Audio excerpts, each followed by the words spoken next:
busiest stripper in Baltimore, nightclub promoter, big man whore, everybody knew it.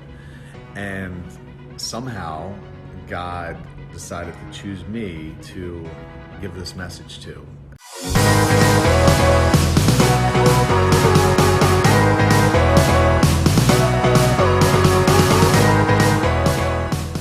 So it is Tuesday morning. I'm here at the City Fam offices and making my blog because I haven't done it in a couple weeks. And I wanted to get something out there and fill everybody in on my Israel trip and all the other good stuff that's starting to happen in my life. So without further ado, I'm going to just jump into it. So went on a trip to Israel last month, got back on Thursday, was there for 10 nights, and it was amazing. It was a life-changing trip.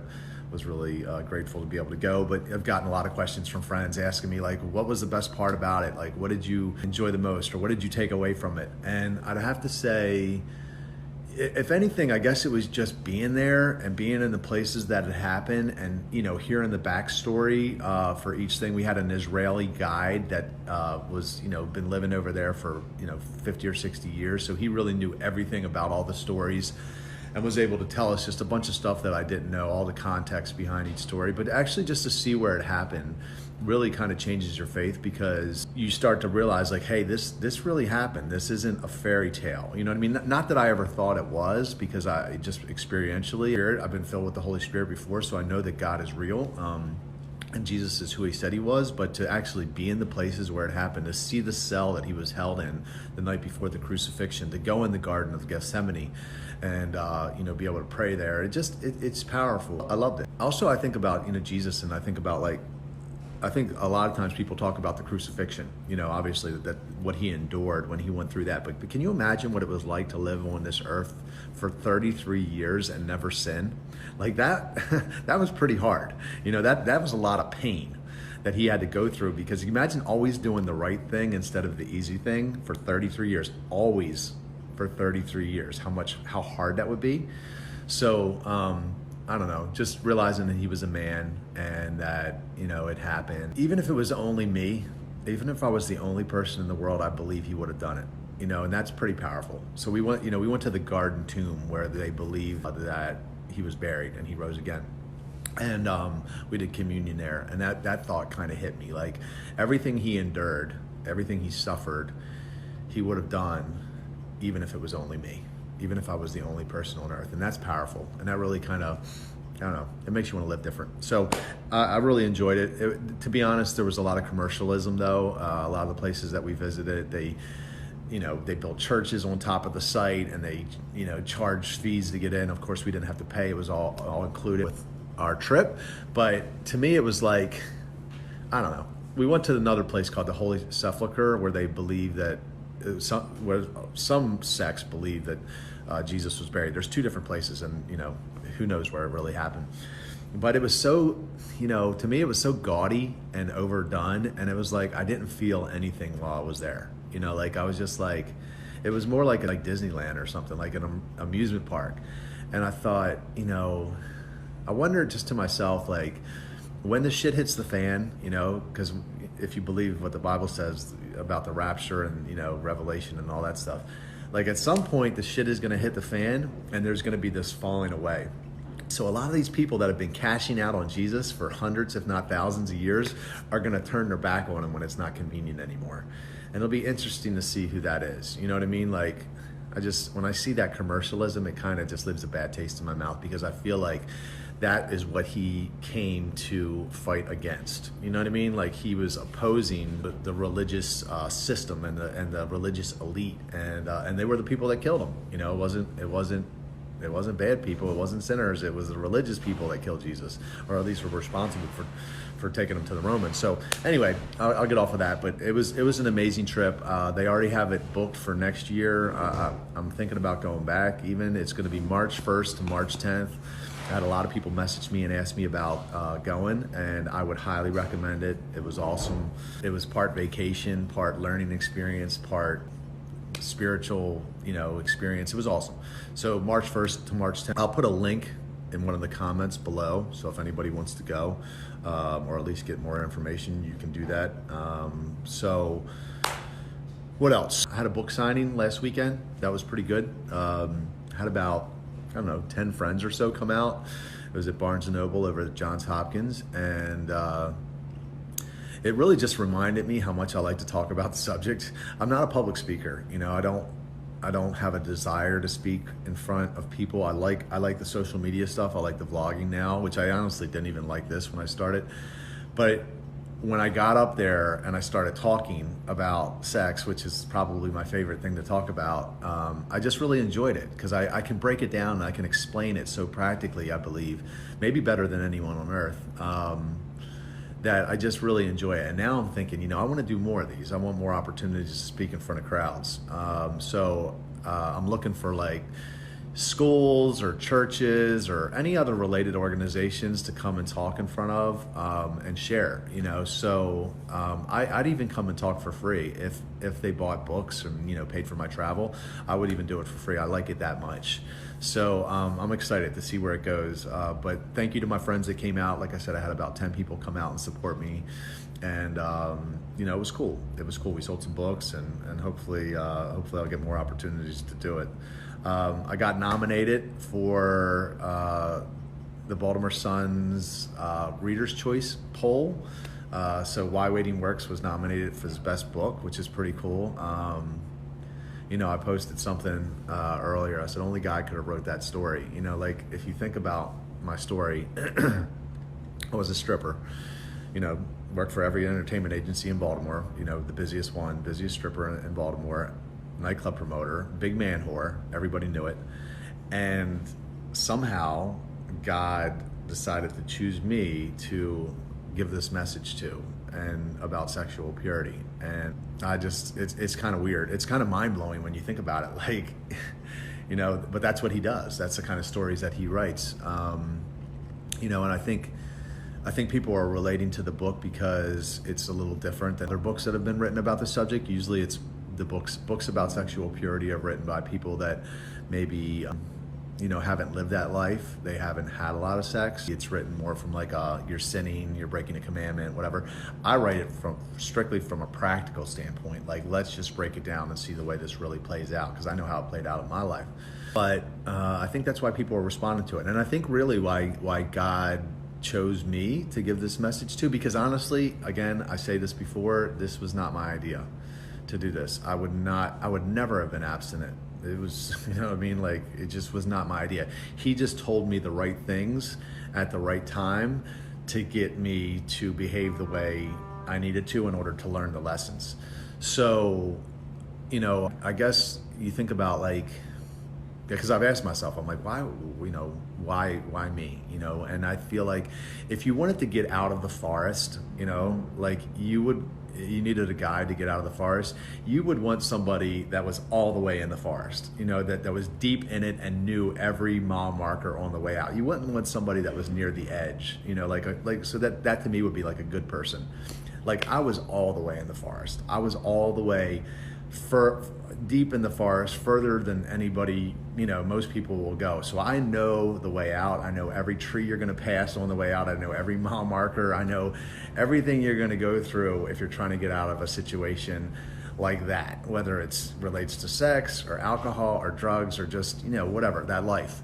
And I feel like maybe because I was a good before picture, that's why he gave the message to me. But in either case, you know, I'm grateful that he did, and people are responding to it, and the book is, you know, selling, not a lot, but, and you know, I've sold as many as 5 or 6 in a day on Amazon, and some days I sell 2, you know, so they're trickling in, but I'm getting more messages every day from people, emails and messages on social media from people that have read it, and it's telling me how it changed their life. And it's, you know, that to me is what it's really all about more than anything, because I feel like there's a lot of confusion around the subject, and I've said that before because I was confused about it. I didn't understand it at all when I started. But when you understand it, and you understand, like, it really does have the power to F your life up, sex outside of marriage. And I know that's hard for people to hear because it's like, it's so common, the culture that we live in. It's like everybody's doing it. But when you understand it, is as hard as it is to not do that, it's equally beneficial if you do it. So think about how hard it is to not have sex, right? I know how hard it is as I do it, and it's really freaking hard. But it's equally beneficial when you harness that energy and you use it on figuring out why you're here and then working your ass off to making it happen. Because I'm doing it and I'm living proof. I mean, my life is living proof. Everybody knew who I was 7-8 years ago, and if you look at my life now, I directly attribute it to the fact that I got obedient in my sex life, and because I had to do something with that energy, and not only that, I believe that God rewarded me. So anyway, it's got the power to radically transform your life in a positive way if you do it. And I really want to help people understand it, and I feel like the book's doing a pretty good job of that. So anyway, look, I need your help to win. If you're watching this and you would do me a favor, take a moment to vote if you haven't voted already for Baltimore Sun Reader's Choice Poll Awards, Why Waiting Works for Best Book. You can only vote once. It'll only take a minute. But while you're there, I would love for you to vote for some friends of mine. Chris and Lori Lockamy, my pastors at Epic Church. They are nominated for Clergyman, Best Clergy. Melissa Bana at Mint Major is nominated for Best Mobile Store. I would love you to vote for her. Great friend. Brandon Howard for Clean Barbers, Best Barbershop, Kleen, spelled with a K. And Heidi Klotzman is nominated for City Booster category. So I'd love for you to vote for all them while you're there. And then anybody else, you might even know some other people that are there. But I really would love to win. Of course, I'd love to win for personal reasons, but I'd love to win more to get the message out. I want people to understand this. I don't have a big advertising budget, to run ads and, sell books. So I'm really just kind of relying on whatever I'm able to do, posting on social media, whatever kind of buzz I can kind of create to get the word out. I've probably sold about 700 books now total, which is, pretty good. But I'd like to sell a lot more. Again, not just for personal reasons, but to really just to help people understand this. The concept. So would love for you to vote for me if you take a moment to do that. I'll post the link in the comments. What else? Speaking of living proof, I have a small group that starts tonight. We're meeting at the Epic Church offices. So basically it's not a Bible study because we're not reading the Bible. We're actually just having people come in and share a testimony each week. We're going to do like a meal. We're going to have like a potluck, not a potluck, but we're going to take turns eating. Someone will prepare a meal for everybody. And then we're going to have somebody that come in and just share their story of how God transformed their life. So it starts tonight. Tonight's the first week. If you're watching this and you're looking for a great group to plug in with, we're going to be meeting at 7:00 over in Dundalk. I can get the address. That's actually 1105 North Point Boulevard, Suite 325, I think it is. We'll be there from like 7 to 9, hanging out, and it's really going to be laid back. And I think it's a great, kind of place to plug in if you're not really ready for like church, let's say, or maybe you already go to church but you're not, you're not connected. It's good. It'll be super laid back. We'll eat some food. We'll listen to a story. Somebody to share their story, and then we'll just go on our way. So tonight it'll be every Tuesday, probably for like the next 8 or 10 weeks. I forget, but it'll meet every Tuesday, 7:00 in Dundalk, and open invite. So if you can't make it tonight and you want to come next week, that's fine too. You can drop me a inbox message or just come out, and then feel free to bring people. So more the merrier. Thanks, David Atkins. Appreciate it, bro. Thanks for voting for me. Okay, what else? So tomorrow I have a meeting with a friend of mine is introducing me to a friend of his that's worth over $100 million. The guy is, he loves God, loves Jesus, and has heard about me and some of the things that I'm doing and wants to meet me. And I'm like, not sure really where it's going to go, but I'm thinking if it could very well be that he gets behind me and is the person that helps me open home, which would be amazing, because we just need a little bit of money, and we need somebody that's smart, business-wise, has some business sense, and this guy does, because that's how he made his money, is through business. So we'll see. If you're out there, if you're watching this, please say a prayer for me. If it's supposed to, if I'm supposed to work with him, that it would that I'd have favor with him. We have a bowling event next Thursday with City Fam. We're going to be at Dave & Buster's in Arundel Mills. So if you aren't doing anything, come on out, plug into that. You can go to the City Fam website and find more information about that. And then last but not least is we're going, I'm in the process, Kim King and I are in the process of working out the details for our international relief trip. We were supposed to go to Nicaragua last year, but there was a bunch of unrest, so we had to cancel the trip kind of a few months before. So we're hoping to go back there. I'm actually getting on a call with somebody today about that, and if everything works out, we'll be building a community center and a playground. We'll probably be going in late November, early December. So lots going on, staying busy, trying to stay consistent, stay out of trouble mostly as I wait for all, breakthrough to happen. It sounds like so much good stuff's happening, and it is. But at the end of the day, like I'm still single. I'm still,